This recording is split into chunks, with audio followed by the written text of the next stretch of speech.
tout à l'heure, en réalité, c'est dans l'épreuve qu'on grandit. C'est pas du masochisme. Hein. On ne la cherche pas, l'épreuve.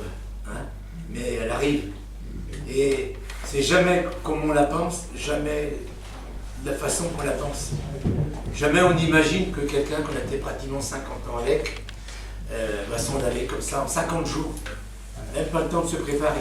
Vous voyez. Et c'est un puits, c'est vraiment... C'est là que tu te dis, mais c'est pas vrai, j'ai passé par des temps très difficiles toute ma vie. Je suis quand même sorti des drogues dures. Et pas des drogues en réalité, mais de la mentalité des drogués. Parce que c'est ça qui est terrible. C'est pas la drogue par elle-même, c'est la mentalité pourrie. On devient exactement le contraire de tous ces rêves. On devient des menteurs, tricheurs, manipulateurs, parce qu'il faut de l'argent. Et le bien-être de toutes ces choses, quand on s'en est sorti, c'est qu'en définitive, on ne juge plus personne.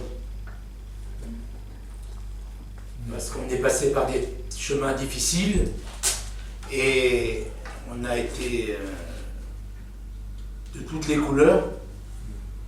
Et aujourd'hui, quelle que soit la couleur des gens, aujourd'hui j'ai de la compassion pour eux.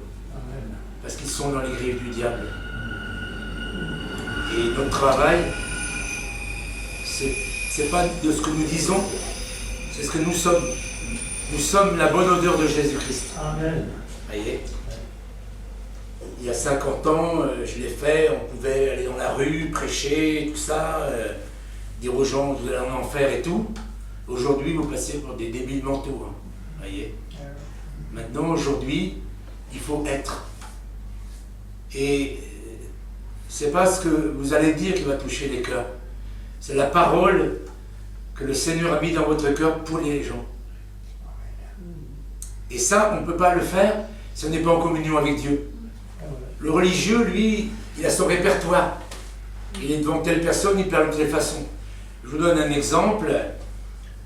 Mes enfants, ils m'ont dit, papa, on ne veut pas que tu t'en ailles comme maman, donc on veut que tu te fasses soigner. Donc j'ai passé un contrôle technique, hein, comme sur les voitures.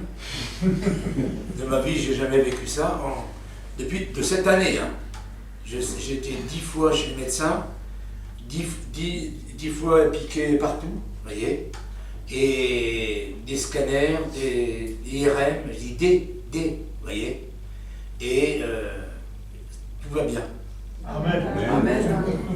Mais je le savais, je le confessais, mais quelque part, l'âme, hein, tu dis, parce que vous savez, l'âme est travaillée par les ténèbres, hein. Notre esprit est travaillé par l'Esprit de Dieu, mais notre âme, elle est sujet aux ténèbres. Hein. Et c'est quand même rassurant d'avoir une preuve que la foi qu'on a est aboutie. Voyez.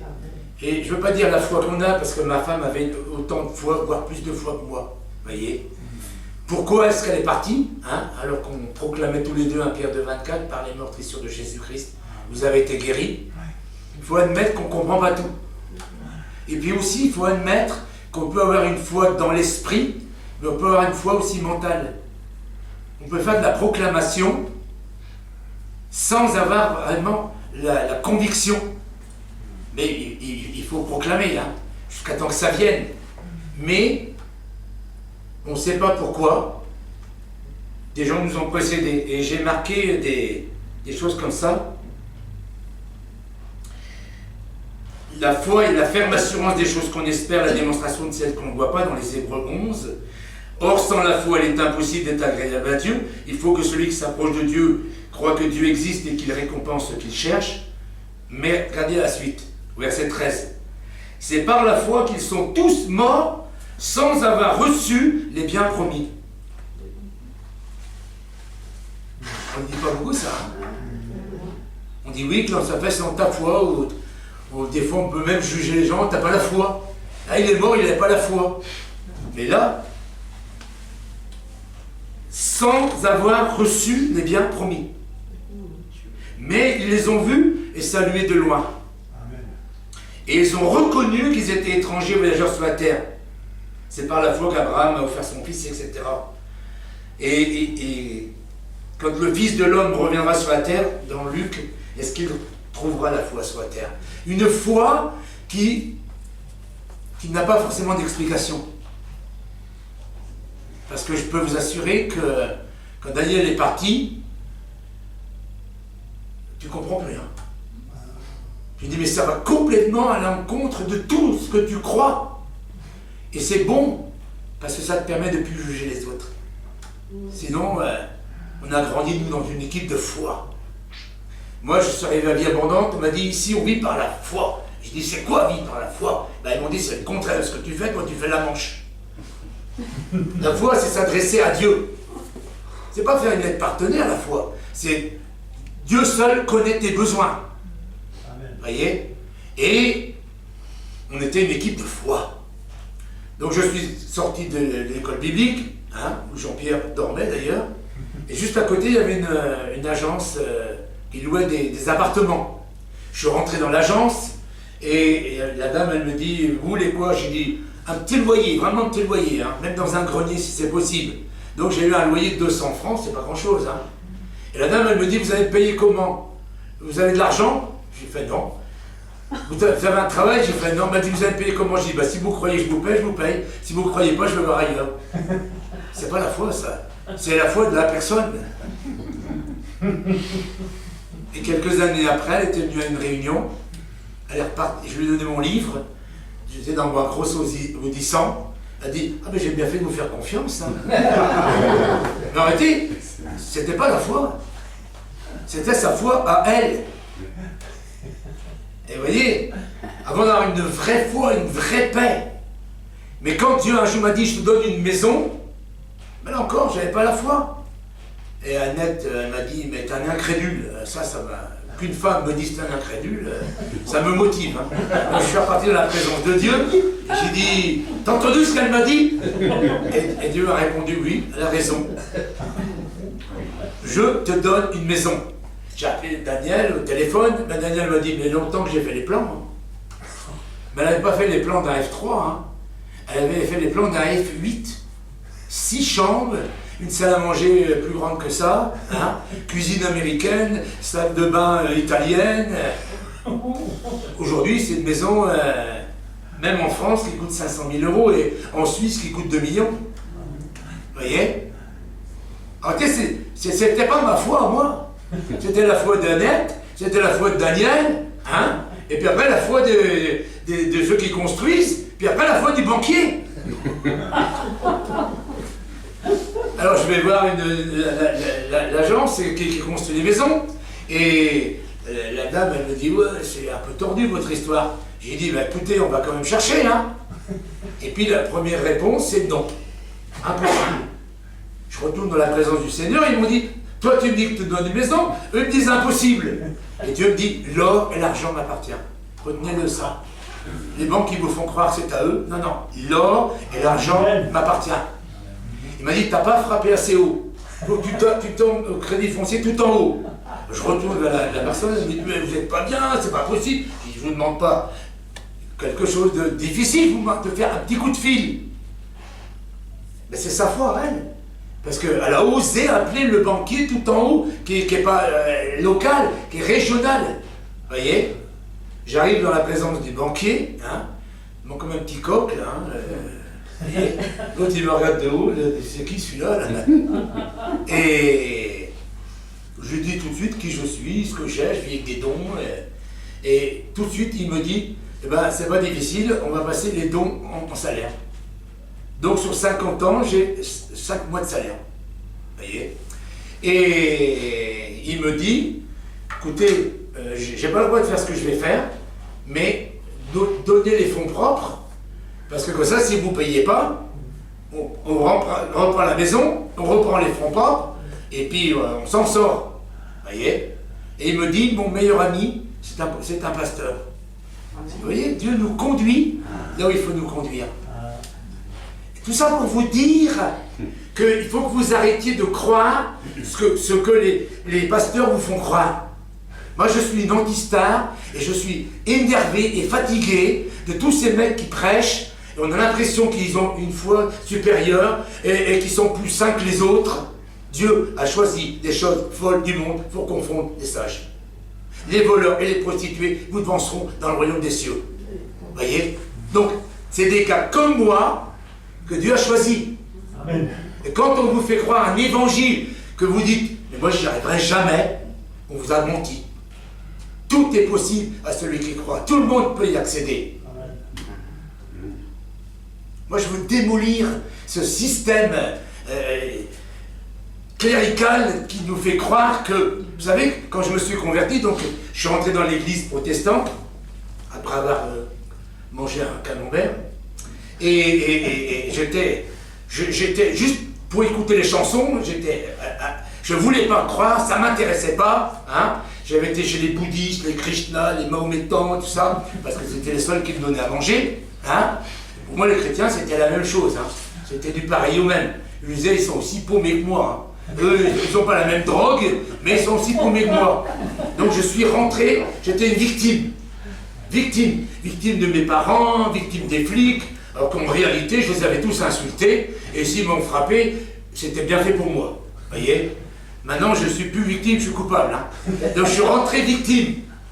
Et juste après les chansons, je dis, ben non, je m'arrache, je me casse, moi, je causais comme ça. Hein. Imaginez, je suis rentré dans une église, pieds nus, plein de poux, hein. Je faisais un élevage, hein, je les ai même passés à la frontière sans payer de taxes.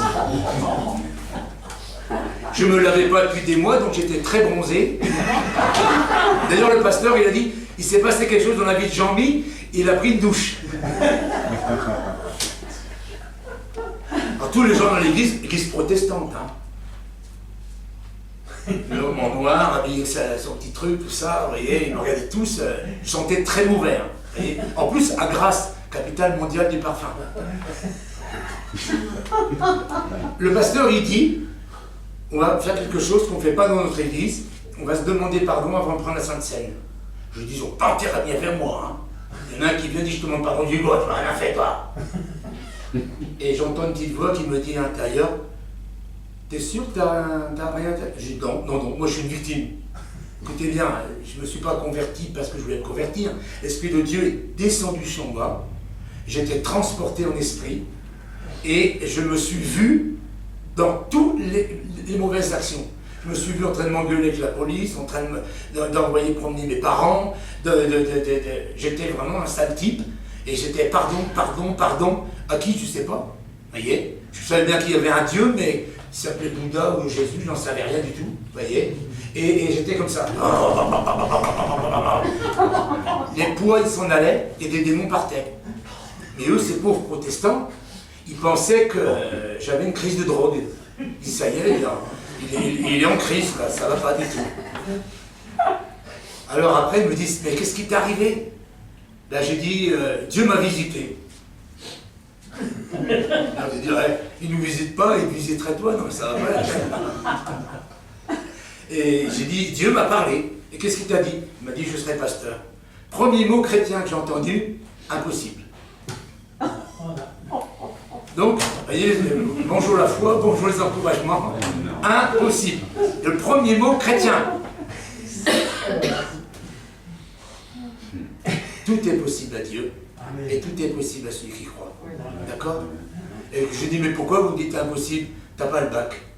Mais oui, j'ai le bac à sable. Je suis fier d'être bac -5. Mais par la conversion, on cache la malédiction de la famille, et mes enfants, ils sont replacés à l'hôpital, etc., à Lausanne, vous voyez. Mes filles sont DRH.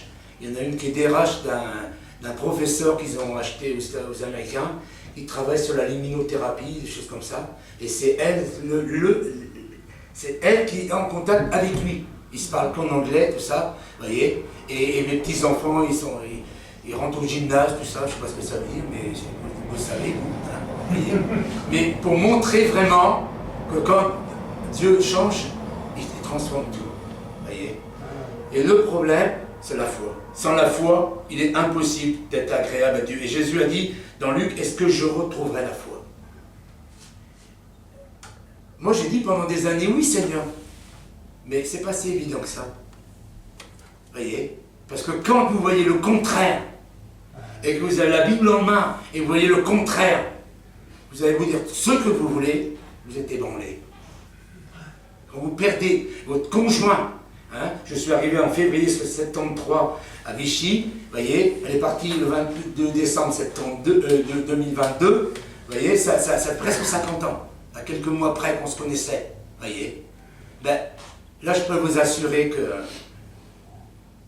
toutes les épreuves qui nous arrivent ne sont pas là pour nous accuser, et sont là pour nous montrer que notre foi, elle est bien plus petite.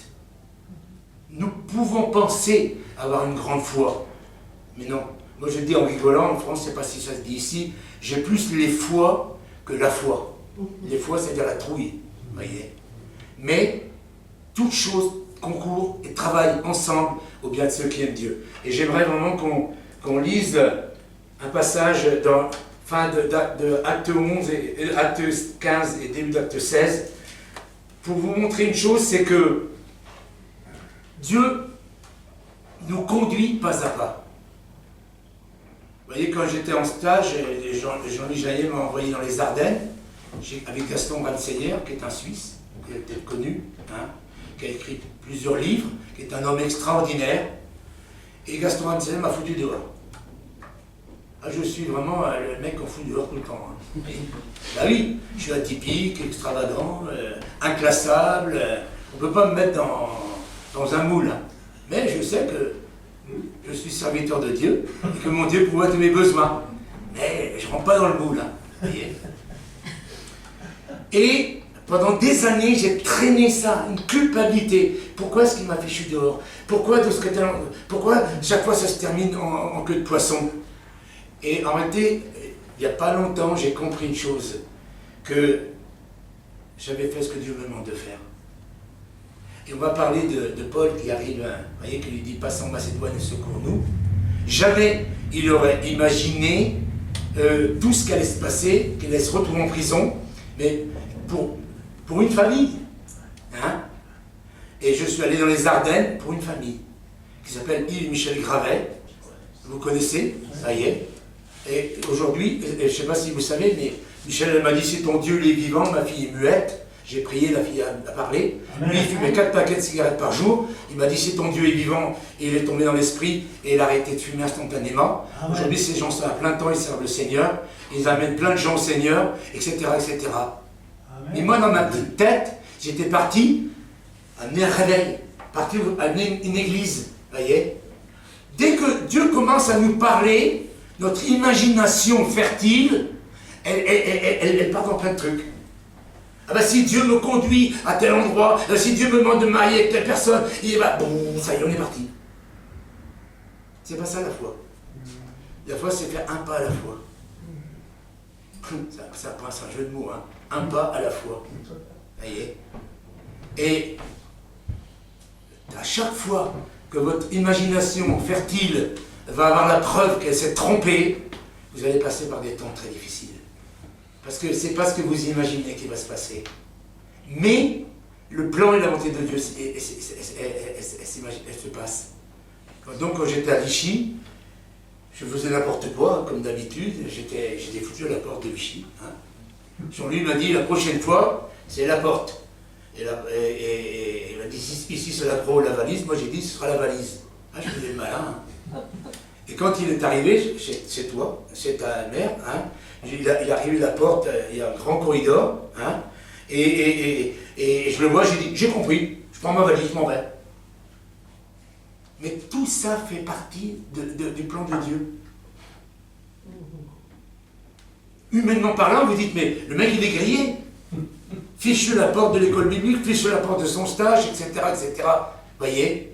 Mais dans tout ce qui vous arrive, tout concourt ensemble au bien de ceux qui aiment Dieu, de ceux qui sont appelés selon les projets ou les desseins de Dieu. Nous fonctionnons avec une façon de faire, et Dieu fonctionne avec une autre. Et nous ne comprenons pas le fonctionnement de Dieu, parce que nous avons fonctionné dans un fonctionnement humain. Et à chaque fois, on a des réponses humaines, parce qu'on a une mémoire qui qui a rempli plein de choses, et 1 et 1, ça fait 2 dans la mémoire. Mais si Dieu a décidé que ça faisait 4, ça fait 4, point barre. Voyez? Pourquoi est-ce que je vous dis ça? C'est qu'en réalité, on ne peut pas faire l'économie de la prière. On aimerait bien, voyez, on va à l'école biblique, ou on va dans une bonne église, ou on fait des cours, ou on va à des stages, hein, on dit ça y est, j'ai compris. Maintenant, je sais, ça c'est possible dans le monde. On fait des études, on fait tout un tas de choses, et on est. Mais avec Dieu, on n'est jamais. Voyez?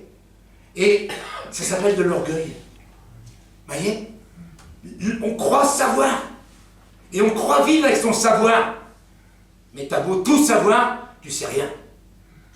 Parce que la pensée de Dieu est infinie. Donc, dans la fin de Marc, de Acte 15, il est dit, après quelque temps, Paul dit à Barnabas, partons refaire le tour de toutes les villes où nous avons annoncé la parole du Seigneur et rendons visite aux frères pour voir ce qu'ils deviennent. Mais Barnabas voulait emmener avec lui Jean, appelé aussi Marc, et Paul estimait qu'il ne convenait pas de prendre avec eux celui qui les avait abandonnés en Pamphylie et ne les avait pas accompagnés dans leur œuvre. Leur désaccord fut si profond qu'ils se séparèrent. Barnabas emmena Marc avec lui et s'embarqua avec Chypre. Paul, de son côté, choisit Silas et partit avec lui. Après avoir été confié avec les frères à la grâce du Seigneur, il parcourut la Syrie, la Cilicie, en fortifiant les églises. Je vous ai montré ce passage-là pour vous montrer que il ne s'imaginait pas du tout, Barnabas, quand il a été chercher Paul, Saul de Tarse. C'est lui qui a été le chercher. C'était un peu lui le grand frère. Hein? Il ne s'imaginait pas le grand frère quand il allait dire au petit frère, écoute, et que ça allait mal se passer. Et là, on pourrait avoir quelque chose de négatif. Parce que l'homme, la Bible, elle est très gentille. Hein. Il y a des autres Bibles qui disent qu'ils se sont scratchés. Hein. Ils se sont faillités. Hein. Il y a vraiment eu un vrai conflit. Voilà la bonne nouvelle. Les conflits, ça existe. Même chez les serviteurs de Dieu. Voyez? Vous êtes dans une équipe, vous travaillez avec quelqu'un, il y en a un qui se prend pour le pape, hein, et l'autre, il est le sous-pape.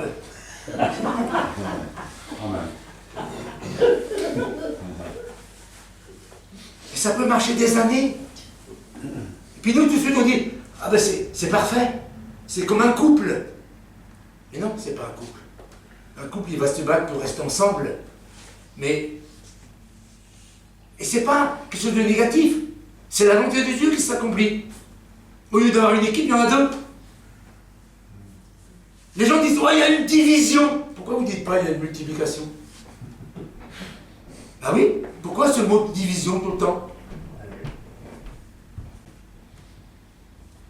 Moi, j'ai vu des églises, à partir de rien, vous voyez, des églises dans les maisons. Attention, j'ai dit église-maison, on m'a dit, il ne faut pas dire église-maison, il faut dire église dans les maisons. Donc je dis maintenant des églises dans les maisons, hein, mais jamais je m'imagine que c'est ceux qui ont démarré l'église qui partent en vrille et qui, voyez, et qu'on retrouve des choses autrement, voyez. Et c'est un témoignage de toute ma vie que je vous donne. Ça n'a jamais marché comme j'ai voulu, ça n'a jamais été comme j'ai pensé, et l'humilité, c'est vraiment de vivre dans cette dépendance totale de Dieu, parce que vous ne pouvez pas dire je sais. Ah bah ça y est, j'ai compris. Non, tu n'as rien compris. Tu n'as rien compris. Voyez? On continue. Hein. Paul se rendit ensuite à Derbe, puis à Lystre. Il y trouva un disciple nommé Timothée. Sa mère était une croyante d'origine juive et son père était grec. Les frères de Lystre et d'Iconium disaient beaucoup de bien de lui. Paul désira le prendre avec lui. Il l'emmena donc et le fit circoncire par égard aux Juifs qui habitaient dans la région et qui savaient que son père était grec. Dans toutes les villes où il passait, il recommandait aux frères les décisions prises par les apôtres de l'église de Jérusalem, les responsables de l'église de Jérusalem, et leur demandant de s'y conformer. Et les églises s'affermissaient dans la foi et voyaient augmenter chaque jour le nombre de ses membres. Ils traversèrent la Galatie phrygienne, parce que le Saint-Esprit les avait empêchés d'annoncer la parole dans la province d'Asie. Parvenus près d'un Mysie, ils se proposaient d'entrer en Bithynie, mais là encore l'Esprit de Jésus s'opposa à leur projet. Ils traversèrent la Mysie, descendirent au port de Troas, et là Paul eut une vision. On va dire, comment ça se fait que le grand Paul, qui ouvre des églises, il tâtonne comme ça? Il parle là, Saint-Esprit dit non. Il parle là, l'Esprit de Jésus dit non. C'est la même chose, hein. Vous êtes d'accord? Est-ce que vous acceptez de renoncer à croire que vous savez? Des fois, c'est même pas au jour le jour. Des fois, c'est à la minute. Vous voyez? Moi, je me suis vu avec mes papiers, ma Bible et tout ça, puis Dieu là, ici, me dit non, c'est pas ça. Est-ce qu'on peut avoir cette humilité d'être dépendant de celui qui est notre patron? Amen. Moi, aujourd'hui, je suis le papa mobile du Seigneur. Hein, ça fait un peu pas, mais... Et vous avez une voiture, vous pouvez faire 100 000 km dans l'année, et vous pouvez faire 2-3 000 km dans l'année. C'est pas la voiture qui commande. Il est dans une dépendance totale. Il va dans un endroit, non. Il va dans un... non. Et à un moment donné, hein,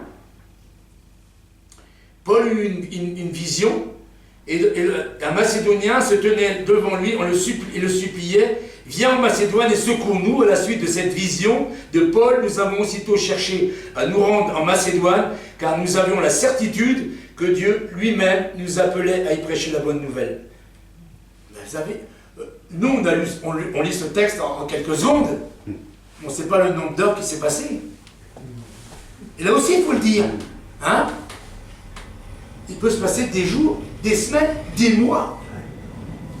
On ne comprend rien. Et pourtant, le Saint-Esprit est en nous. Il est censé nous conduire dans la vérité. Alors pourquoi celui qui préside notre vie ne nous dit pas « Non, c'est pas là, non, c'est pas là ».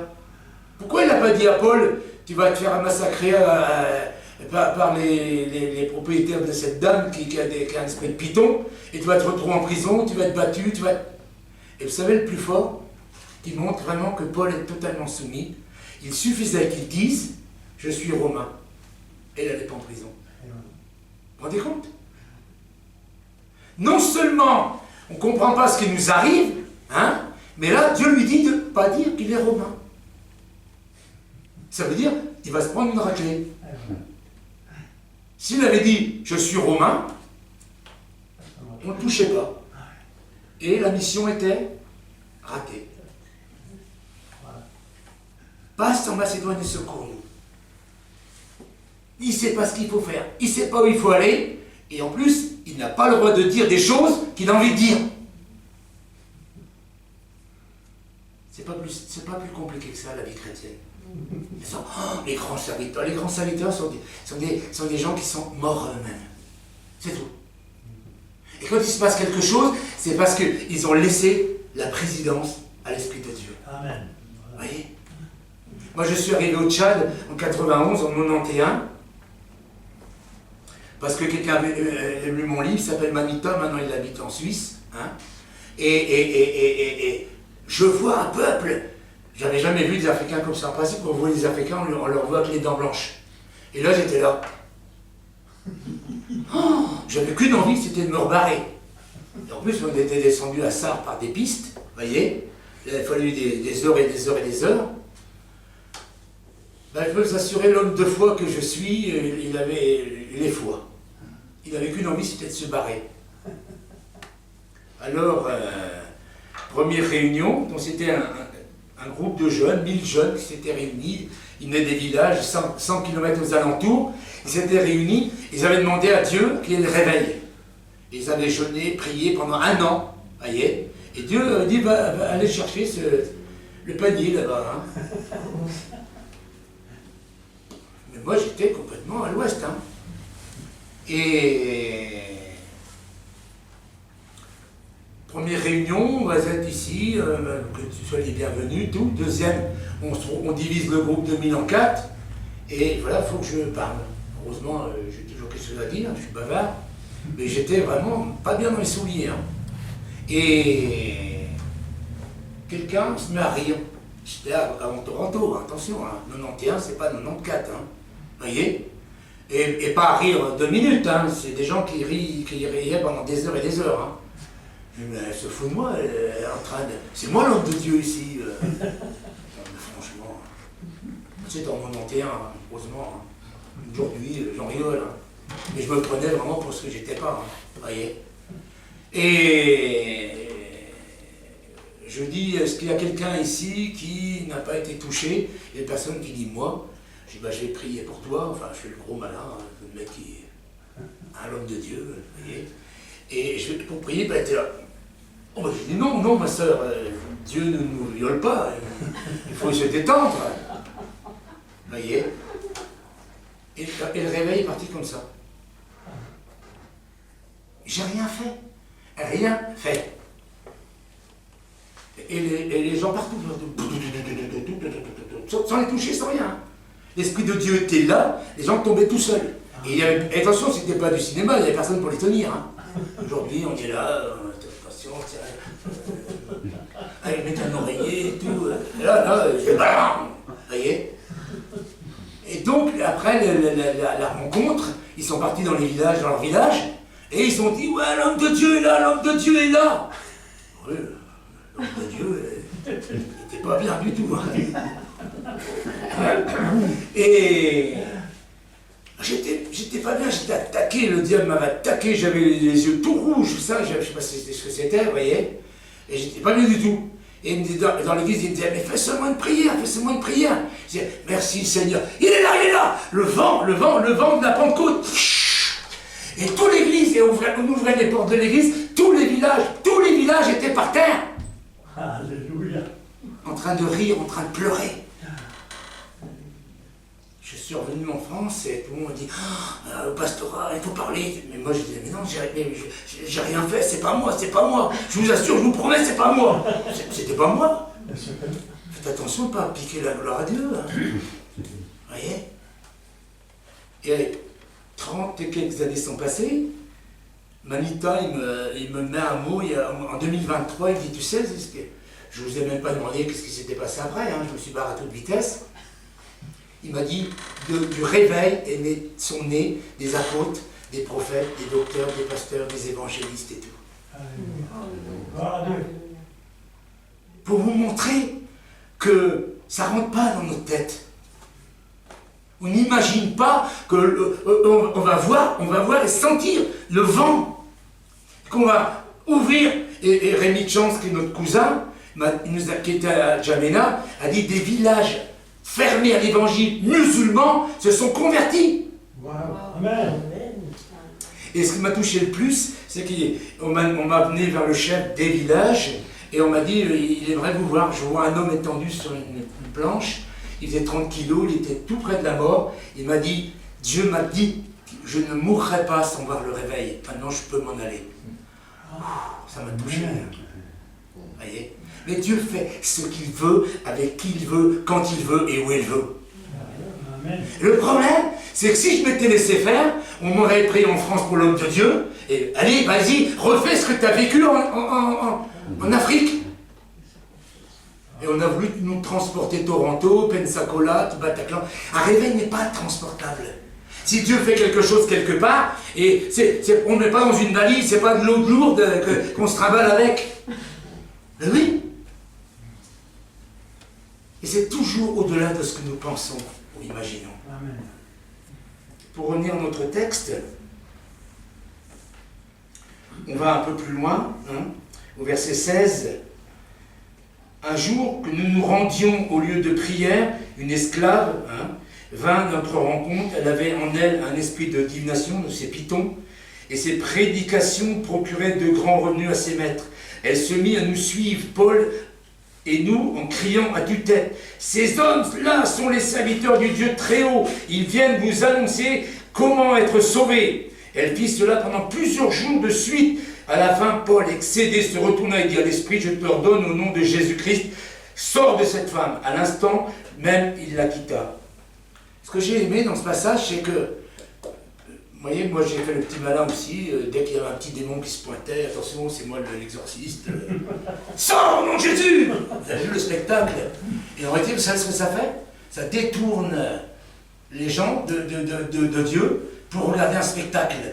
Mais lui, Paul, pendant plusieurs jours, excédé, c'est-à-dire qu'il n'avait pas du tout envie de s'en occuper. Cette façon m'a parlé. Moi, je sentais tout ce qui bouge. Hein. Les gens, ils vont voir les miracles, ils vont se convertir. Non, non, Paul, excédé, au bout de plusieurs jours, il en avait la cascade, il en avait marre. Et il dit au démon, au pluriel, hein, de quitter cette femme, et les démons partent, et le propriétaire de cette personne, parce qu'à cette époque-là, il y avait des esclaves, cette femme procurait des grands biens. Et voilà qu'on se met à dire des mensonges sur lui. Là, ça, c'est aussi une chose qu'il faut dire. À partir du moment où vous savez le Dieu vivant, on va dire des mensonges sur vous. Eh oui. Ça fait partie du pactage. Ah, mais moi, je veux un grand ministère. Oui, oui, mais tu veux tout ce qui va avec. Hein? C'est mieux, pour vivre heureux, vivons cachés. Hein. Moi, Seigneur, aujourd'hui, je veux faire tout ce que tu veux, mais je ne veux pas faire ce que tu ne veux pas. Je ne veux pas imiter ni Jean-Louis Jaillet, ni celui qui remplace l'allemand, donc celui qui remplace Narbonquet, hein, etc., etc. Parce que ce que tu veux, la vie qui va avec. Mais là encore, c'est la même chose. Ces gens-là ne nous disent pas la vie, j'allais dire pourrie, qui va avec. La jalousie, la persécution, les mensonges. Voyez? S'il vous plaît, ne faites que ce que Dieu vous demande de faire. Amen. N'essayez pas de devenir quelqu'un. Vous êtes quelqu'un. Et vous êtes là pour la gloire de Dieu. Faites tout pour la gloire de Dieu. Amen. Moi, je dis toujours, gentiment, si Dieu demande à une personne comme ma sœur de rester dans l'ombre et de prier au ciel, elle aura peut-être une place plus haute que moi. Parce que chaque membre du corps de Christ est important. Tout le monde veut être le nez, tout le monde veut être les yeux. Mais Dieu cherche des hommes et des femmes qui acceptent la place qu'il veut leur donner à ces personnes-là. La gloire des hommes, on n'en a rien à cirer. Rien. Parce que c'est Hosanna, Hosanna, crucifie. Hein, ils ont dit ça à Jésus. Hein. Ah, puis après, crucifie. Et à Paul, on a dit la même chose. Hein. Ôté de la terre, hein. Un tel homme, il ne mérite pas de vivre. Paul dit, lui qui ne se plaint jamais, ils tous m'ont abandonné pour le siècle présent. Aucun n'est venu au tribunal. Aucun n'est venu. C'est une toute petite bulle juste à côté pour dire, c'est ça la vie du serviteur de Dieu. Voyez? Mais si vous faites tout pour la gloire de Dieu, vous aurez la paix de Dieu. Et en réalité, c'est la seule chose qui est importante. Moi, en tant qu'ancien toxico-alcoolique, je peux vous dire que la seule chose qui est importante sur la terre, ce n'est pas le succès, parce que le succès, c'est un piège, c'est la paix. Que la paix de Dieu, qui garde vos cœurs et vos pensées en Jésus-Christ. Parce que si vous êtes en paix, le monde qui n'est pas en paix va sentir cette odeur que vous avez. Amen. Et c'est la paix que vous avez qui va toucher les gens. C'est pas votre baratin. Voyez, quand les gens vont sentir, parce que ça se sent la paix. Un homme de paix, ça se sent. Voyez? Lorsque les maîtres de l'esclave s'aperçurent que leur espoir de gain s'était évanoui, ils se saisirent de Paul et de Silas, les traînèrent devant la place de la ville, devant toutes les autorités, les présentèrent aux magistrats romains et portèrent plainte contre eux en ces termes. Ces gens-là sont des juifs qui jettent le trouble dans notre ville. Ils cherchent à introduire ici des coutumes que nous qui sommes romains n'avons pas le droit d'accepter ni de pratiquer. La foule se souleva contre eux. Alors les magistrats les firent arracher leurs vêtements et ordonnèrent qu'on les batte à coups de bâton. On les rua de coups, on les jeta en prison. Ah, c'est beau. Ah, Paul, vous vous rendez compte, le ministère extraordinaire. Oui, mais tout le monde est contre vous. C'est pas la peine d'essayer de vous défendre, hein. On ne vous croira pas. Tout à l'heure, on parlait des montages. Vous voyez, aujourd'hui, on peut faire un montage et vous mettre avec une prostituée, n'importe quoi. Hein. On peut faire tout ce qu'on veut. Hein. Et plus vous direz que c'est pas vrai, plus les gens vous accuseront. J'ai été accusé à la suite de ma maison, parce que celui qui m'a donné les fonds propres, il m'a donné l'équivalent de 30 ou 50 000 euros aujourd'hui, hein, les fonds propres. C'est une personne. Je n'ai jamais reçu un don comme ça avant, ni comme ça après. Et cette personne-là m'a dit, Dieu m'a dit de te payer les traits de ta maison. Dieu lui avait dit de donner les fonds propres, mais il ne lui avait jamais dit de payer les traits de ma maison. Parce que les fonds propres, c'était son argent à lui, mais les traites de la maison, c'était l'argent de son entreprise. Donc c'était pas son argent. Vous vous rendez compte? Et avec Daniel, on n'était pas bien, et on lui a dit non merci. Il faut être fou, hein. C'était l'équivalent d'un loyer mensuel aujourd'hui de 3 000 euros, 3 ou 4 000 euros. C'était même pas ce qu'on touchait. Vous voyez? Il faut être fou, il faut que ce soit du Seigneur. Ben, cette personne m'a fermé toutes les portes de la Suisse, est allé vers des gens très importants en Suisse, que vous connaissez, je ne citerai aucun nom, vous voyez, et ces gens-là ne sont jamais venus me voir pour savoir la vérité. Je vous dis, on est traité pire que les païens, parce que dans le monde, vous avez des avocats pour vous défendre. Nous n'avons pas d'avocats. Dans le monde, il y a un avocat qui est contre toi, et un avocat qui te défend. Nous, personne ne nous défend. Et mon cousin Rémi m'a dit, Jean-Mi, ne te défends pas, tu vas perdre ton ministère. Parce que tu vas aller dire à tout le monde, c'est pas vrai, et tu vas passer toute ton énergie et toute ton onction à dire des choses que ça ne va rien changer. Il m'a dit, c'est comme si tu montais au 20e étage avec un édredon en plumes, et tous les plumes s'en vont, tu n'arriveras jamais à remettre les plumes dans l'édredon. Et ça, c'était donc en 1987. C'est pas jeune, hein. Et il y a encore des gens aujourd'hui qui vous diront peut-être, Jean-Michel Magnier, oui, on le connaît. C'est un escroc, c'est ceci, c'est cela. Dès que vous êtes pur et vous servez la gloire de Dieu, il y a le contre-coup. Hein. Il suffisait qu'il dise je suis romain. J'aurais pu mettre sur les réseaux sociaux, j'aurais pu mettre partout, c'est un mensonge. Et je l'ai dit tout à l'heure à quelques-uns, juste quand ma femme est partie, on m'a volé mon identité, on a demandé de l'argent en mon nom. C'est ça la vie du serviteur de Dieu. Et c'est ça qu'il faut dire aux gens. Vous voyez? Est-ce que tu es prêt à payer le prix? Est-ce que tu es vraiment mort? Je suis romain. Parce que c'est ce qu'ils ont dit, hein, à nous qui sommes romains. Moi, j'aimerais que les serviteurs de Dieu parlent de toutes ces choses-là. Et j'aimerais aussi qu'ils parlent des mauvaises réactions qu'ils ont eues aussi des fois. Je ne sais pas si vous avez connu Jacques Beauvert, qui a écrit des livres sur la vérité, tout ça. Sa femme m'a téléphoné. Elle m'a dit, Jean-Mi, on s'est fait avoir par cette même personne. Et nous, aujourd'hui, on te croit, mais on comprend qu'il y a plein de gens qui ne te croiront jamais. Donc je n'ai jamais essayé de me défendre.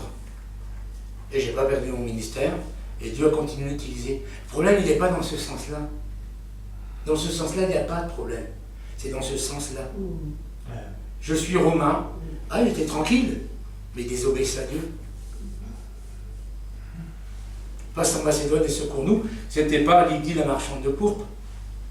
C'était un homme. C'était le geôlier. Vous voyez? Et en réalité, c'est en prison qu'il devait être. C'est la même histoire qu'avec Joseph. Dès qu'il a commencé à dire j'ai vu des gerbes qui se prosternaient devant moi, ses propres frères. Imaginez, il est dans le puits, qu'est-ce qu'il entend? Qu'est-ce qu'on fait? On le flingue? Oui, mais si on le flingue, ça va peut-être faire du... Ah bah tiens, on va le vendre. Vos frères, je parle pas des... Hein? C'est comme dans Jairus, hein? Les gens de sa maison. N'importune pas le maître, ta fille est morte. Encore, ta fille est morte, ça va encore, mais n'importune pas le maître, c'est-à-dire, t'as fini de déranger le... Vous voyez? Il a autre chose à faire. Des gens de ta maison. Et c'est souvent, le diable, il va prendre des gens qui sont tout près de vous. Et quand vous êtes marié avec la mauvaise personne, c'est l'horreur totale. Moi, je suis béni parce que je me suis marié avec une sainte, une femme parfaite, qui m'a toujours aimé, malgré toutes les bêtises que j'ai faites. J'en ai fait des grosses et des... que moi, je l'aurais viré, mais elle ne m'a jamais viré, voyez. Mais si vous avez un conjoint qui, lui, vous croit même pas, bonjour la galère. C'est pas fini la galère, c'est bonjour la galère, voyez. Quand on est peu, voyez, on pleure ensemble, on meurt ensemble, on se bat ensemble, voyez, et on a confiance l'un envers l'autre. Et je rends grâce à Dieu de ce que j'ai eu. Jean-Louis Jaillet, j'ai eu Jean-Pierre, j'ai eu ma femme. C'est 3 personnes.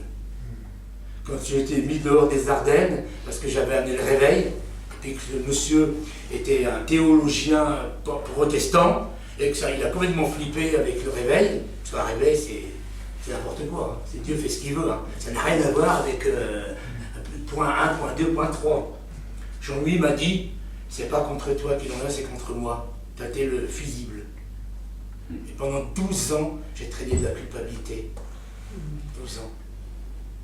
Et maintenant, je sais que, quoi qu'il arrive, quoi que je fasse, que j'ai raison, que j'ai tort, la première personne que je dois aimer, c'est moi. Si tu t'aimes pas, t'es foutu. T'es foutu. Alors je me regarde dans la glace, hein, j'ai dit, ah, mon meilleur ami. Amen. Ah oui. Bah oui. Oui. Et ma glace est complice. Hein. Elle est d'accord. Hein.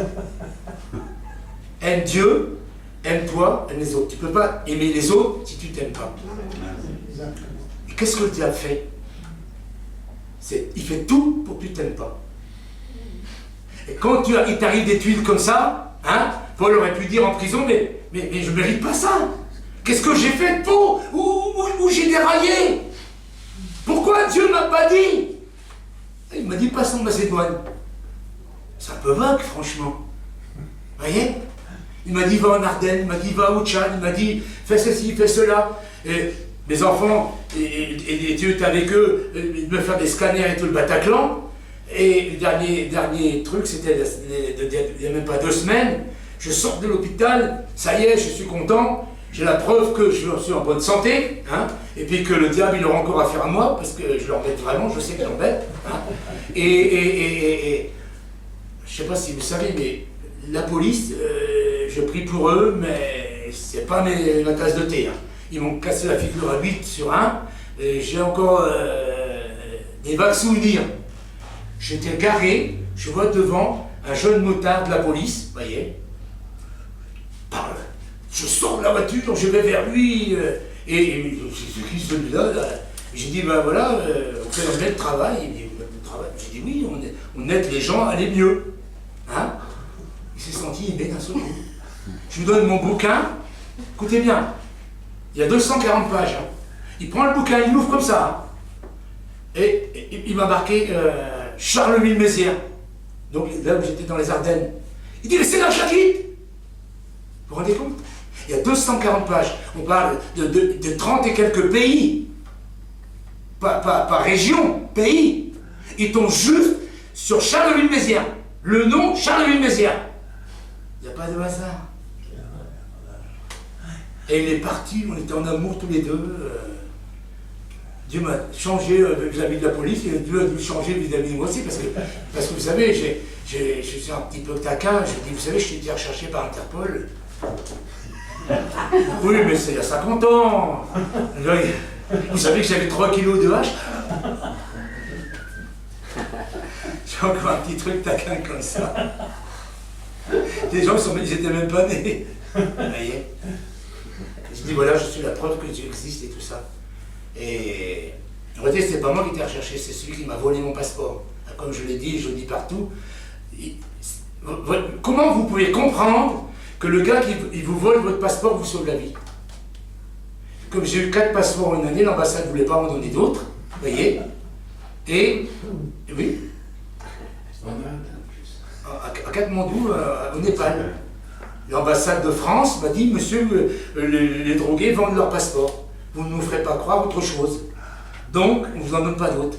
Ma femme m'a dit, tu aurais ou un autre passeport, ou tu aurais gardé le tien, tu serais mort sur la route. Parce que tous les gens comme moi sont tous morts. Tous. Voyez? Tous, je ne dis pas presque tous, tous. Quand quelqu'un vous dit je renonce à droguer, il faut rigoler, hein. Ils ont fumé 3 joints, on a l'impression que c'est des drogués. Non, non, moi j'étais une épave, hein, j'étais comme ça. 40 et quelques kilos, voyez?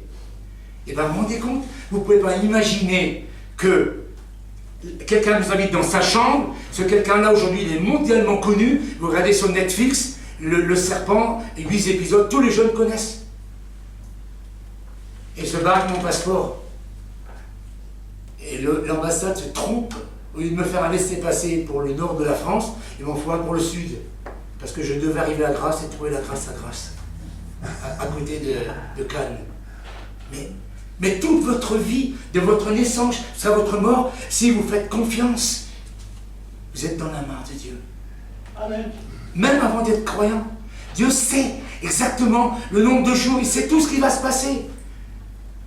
Soyez dans la paix.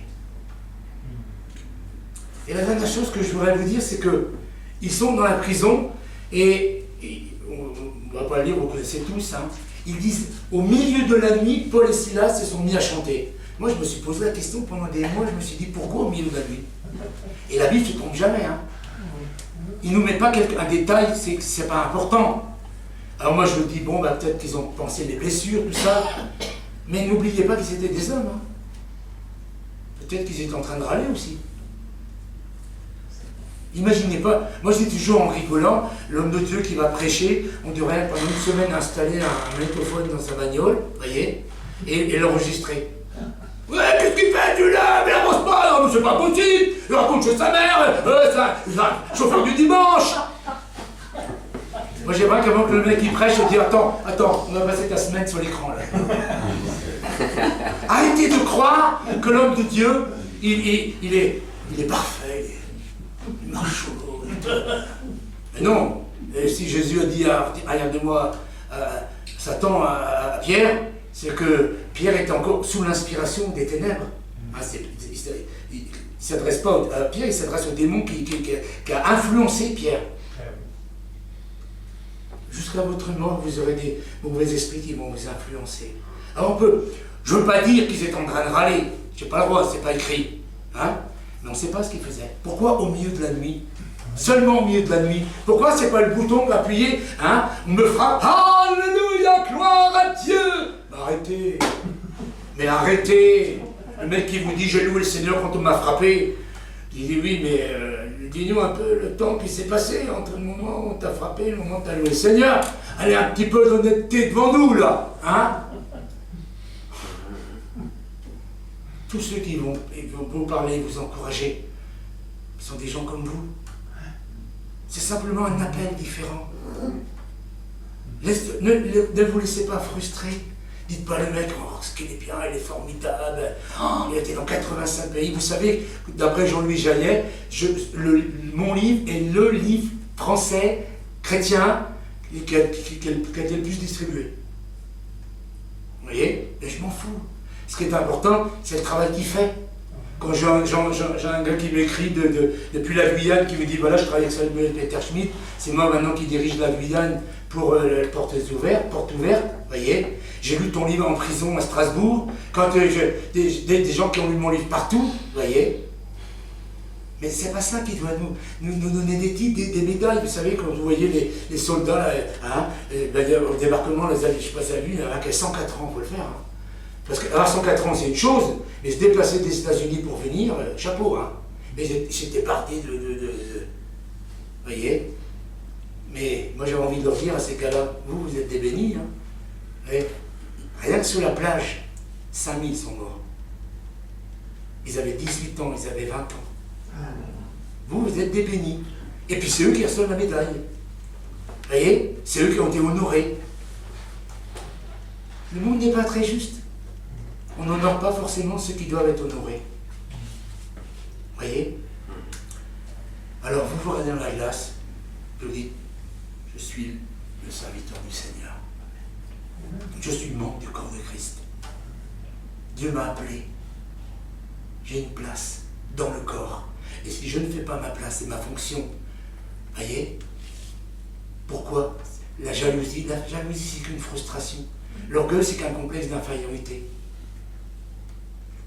Les gens orgueilleux, ils n'ont pas un complexe de supériorité, mais d'infériorité. Ça n'existe pas un complexe de supériorité. C'est un complexe d'infériorité, maquillé, transformé.